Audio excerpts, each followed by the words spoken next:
നവീന പാചകകലയുടെ മുനിഷിത മനോഹരമായിരുന്ന പ്രവീൺ കോഴിക്കോട് പ്രവീണാണ് നമ്മുടെ ഇന്നത്തെ പാചക ചെയ്യുന്നത്. നമുക്ക് പുള്ളിയുടെ പാചക വൈദഗ്ധ്യം എന്തൊക്കെയാണെന്ന് നോക്കാം. പുള്ളി ചെയ്തുകൊണ്ടിരിക്കുന്നത് സാമ്പാറാണ്, കോഴിക്കോടൻ സാമ്പാർ.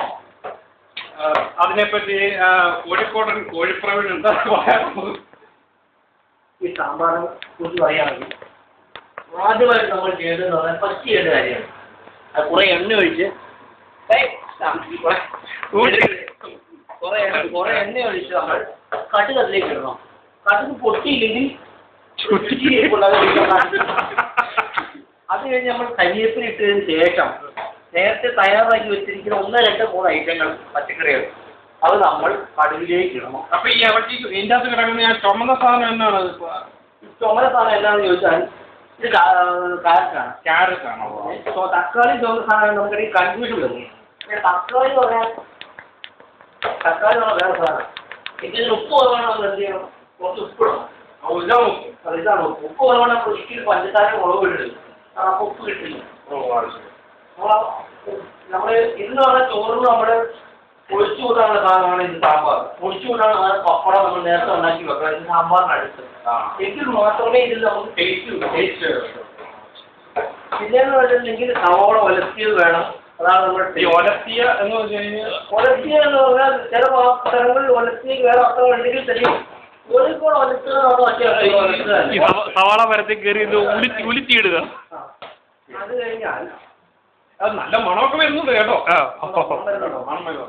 എനിക്ക് പനിയാതെ കിട്ടുന്നില്ല. അപ്പോൾ ഭയങ്കര ചൂടുണ്ട് സാമ്പാറിന്. നമ്മൾ ഒന്ന് തോന്നിയാലോ? അപ്പോൾ നമ്മൾ എന്തെങ്കിലും സാധനങ്ങളൊക്കെ കിട്ടുന്നുണ്ടല്ലോ അല്ലേ? മൊബൈൽ കത്തിപ്പോവും. സാമ്പാർ നല്ലവണ്ണം തിളച്ചതിന് ശേഷം നമ്മൾ കൂടെ വന്ന ആളോട് ടേസ്റ്റ് നോക്കാൻ പറയും. എന്തെങ്കിലും ഉപ്പോ മഞ്ഞോ എന്തെങ്കിലും കുറവുണ്ടോ? അടുത്ത ബാത്റൂം എവിടെയും കൂടെ അതിന് മുമ്പ് തിരക്കി വെക്കേണ്ട ആവശ്യമുണ്ടോ? അതിനൊരു ചെറിയ ഉപ്പിന്റെ പ്രശ്നമുണ്ടോ? ഉപ്പ് കൂടുതലാണോ കുറവാണോ? എനിക്ക് കാരണം ഈ മൂക്ക് കൊണ്ട് ടേസ്റ്റ് ചെയ്യാൻ പറ്റാത്ത പ്രശ്നമുണ്ട്.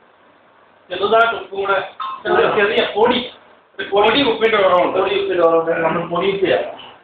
പൊടിയുപ്പ് കുറവുണ്ടെങ്കിൽ നമ്മൾ പൊടിയുപ്പ് ചേർത്ത് ഇത് വെള്ളത്തിന് കുറവാണ്. ഇതുപോലെ വെള്ളം കുറഞ്ഞ ഉപ്പ് കറക്റ്റാക്കിയ ശേഷം മാത്രമേ നമ്മൾ ഇത് വെള്ളം ഇടാൻ പാടുള്ളൂ. അപ്പോൾ ചിലപ്പോൾ ഉപ്പ് കൂടിയിട്ടുണ്ടാവും.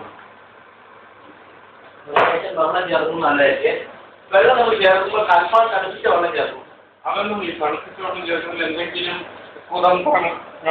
ചൂടുള്ള വെള്ളം ചേർത്താൽ എനിക്ക് പെട്ടെന്ന് ഒന്നും പോയി നമ്മൾ തണുപ്പിച്ച വെള്ളം ലേശം എടുത്തിട്ട് നമ്മൾ ചേർക്കുമ്പോൾ സാമ്പാർ ഒന്നുകൂടി ഉഷാറാവും. ഇതിൽ നമ്മൾ ഈ കോഴിപ്രവീണിന്റെ അല്ലല്ല, അതിനു മുമ്പ് നമ്മളിവിടെ കാബേജ് തയ്യാറാക്കി വെച്ചിട്ടുണ്ട്.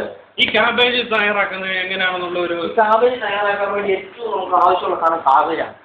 കാബേജ് ഇല്ലെങ്കിൽ നമുക്ക് കാബേജ് ഇല്ലാതെ വേറെ ഒന്നും കൊണ്ടും കാബേജ് ചോറ് ഉണ്ടാക്കാൻ പറ്റില്ല. കാബേജ് ഇല്ലാതെ നമുക്ക് മറ്റൊന്നും കൊണ്ടും കാബേജ് ചോറ് ഉണ്ടാക്കാൻ പറ്റില്ല. മറ്റു ചിലതൊക്കെ ചില ചാനലിലൊക്കെ തക്കാളി കൊണ്ട് കാബേജ് ചോറ് ഉണ്ടാക്കിയാൽ ഞാൻ അറിഞ്ഞു. പക്ഷെ അത് ശരിക്കും നമുക്ക് ടേസ്റ്റ് കിട്ടില്ല. കാബേജ് ചോറിന് വേണ്ട വേഗം കാബേജ്, മുളക്, മഞ്ഞപ്പൊടി നമ്മൾ മെല്ലെ മെല്ലെ ചേർക്കണം. അത് നമ്മൾ കൂട്ടണം. മഞ്ഞപ്പൊടി നമ്മൾ എല്ലാത്തിനും ചേർക്കണം.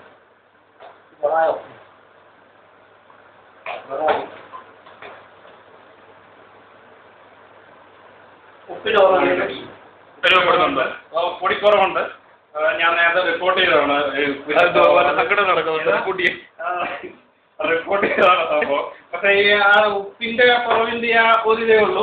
ബാക്കി നമ്മുടെ ഈ ഇന്ന് പറഞ്ഞു കഴിഞ്ഞാൽ നമ്മുടെ ഈ കിച്ചൺ നമ്മൾ എപ്പോഴും നല്ല വൃത്തിയായിട്ട് സൂക്ഷിക്കും. ശ്രദ്ധിക്കും. കിച്ചൺ നല്ല വൃത്തിയായിരിക്കണം. ഇല്ലെങ്കിൽ നമുക്ക് ഉണ്ടാക്കുന്ന ഭക്ഷണ സാധനങ്ങൾക്ക് ഒരു ഇതുണ്ടാവില്ല. ഇതിന് സൗണ്ട് കിട്ടുമല്ലോ അല്ലേ? അപ്പം ക്യാമറ ക്രൂവിനെ കാണിക്കണം. ക്യാമറ ക്രൂവിനെ അവസാനം കാണിക്കാം. നോക്ക് കൂടെ ഈ കിച്ചൺ ഇതെന്ന് പറഞ്ഞിട്ടുണ്ടെങ്കിൽ 95,000 രൂപ വരെയുള്ള സാധനം കുറച്ച് മാറ്റി. ഇവിടെ നമുക്ക് തന്തൂരി വിഭവങ്ങൾ തയ്യാറാക്കാം. തന്തൂരി വിഭവങ്ങൾ ഇവിടെ 1, 2, 3, 4, 5, 6, 7 ബർഗറുകളുണ്ട്. 10 ബർഗറുകളുണ്ട്. അതൊക്കെയാണ് നമ്മൾ ചെക്ക് ചെയ്യുന്നത്. നമ്മൾ ഇത് ഭയങ്കര സെക്യൂരിറ്റി വെച്ചിട്ടാണ്. ലൈറ്റ് ഉണ്ട്, പുക പോകാനുള്ള സാധനമുണ്ട്. ഇതിലൂടെ നമ്മൾ സാധനങ്ങൾ വെച്ചിരിക്കുക. കണ്ടില്ല? എല്ലാം നമ്മൾ സാധനം വെച്ചിരിക്കണോ? അതിനകത്തൊന്നും ഇല്ലല്ലോ. എല്ലാത്തും എല്ലാം ഉണ്ട്. എല്ലാത്തിനും ഉണ്ട്. അരിയുണ്ട്, എല്ലാ സാധനങ്ങളുണ്ട്. നമ്മളിതൊക്കെ നമ്മൾക്ക് പൈസ കൊടുത്ത് നമ്മൾ വാങ്ങണം. മറ്റേ ഇല്ലല്ലോ. അല്ലാതെ നമ്മൾ ഓസിനൊന്നും കിട്ടില്ല നമുക്ക്. നമുക്കത് പറ്റത്തില്ലല്ലോ. ഇതെല്ലാം സാമ്പാർ ഏകദേശം കുളമായി, ശരിയായി. 5 മിനിറ്റ് ആയിട്ടുണ്ട്. ക്യാമറ പൂവിന് പച്ചപ്പെടുത്തുക. സാമ്പാർ ഏകദേശം റെഡിയായി. നമ്മൾ എന്ത് ചെയ്യും? സാമ്പാറിലോട്ട് ഇത് നമ്മുടെ ഫ്രിഡ്ജാണ്. ഫ്രിഡ്ജിൽ നമ്മൾ തണ്ണിമത്തൻ ഫലഭൂഷമായ സാധനങ്ങൾ റെഡിയാക്കി വെക്കണം. എപ്പോഴും എല്ലാം ആവശ്യം പിന്നെ പറയാൻ പറ്റില്ല. നമ്മൾ ഇതിനുള്ളിൽ നിന്ന് നമ്മളിപ്പോൾ തേടിക്കൊണ്ടിരിക്കുന്ന സാധനം മല്ലിയിലയാണ്. മല്ലിയില കുറച്ച് എടുത്തിട്ട് പിന്നെ തക്കാളിയെ കളരി എടുത്തിട്ട് അപ്പം മല്ലിയില എടുത്തിട്ട് നമ്മൾ ചുമ്മാ പൊട്ടിച്ചിട്ട് കഴിയുന്ന പോലെ കാണിക്കണം. കഴിയുന്ന പോലെ കാണിച്ചിട്ട് ഇതിലോട്ട് ഇങ്ങനെ ഇടുക അലങ്കാരത്തിന് വേണ്ടി. കുറെ ചെമ്പരത്തിപ്പൂ റോസാപ്പൂ ഒക്കെ കിട്ടുകയാണെങ്കിൽ അതും നമുക്കില്ല. കാരണം അലങ്കരിക്കുക എന്നുള്ളതാണ് ഈ ഉദ്ദേശം. ഈ അലങ്കരിക്കുക എന്താണ്?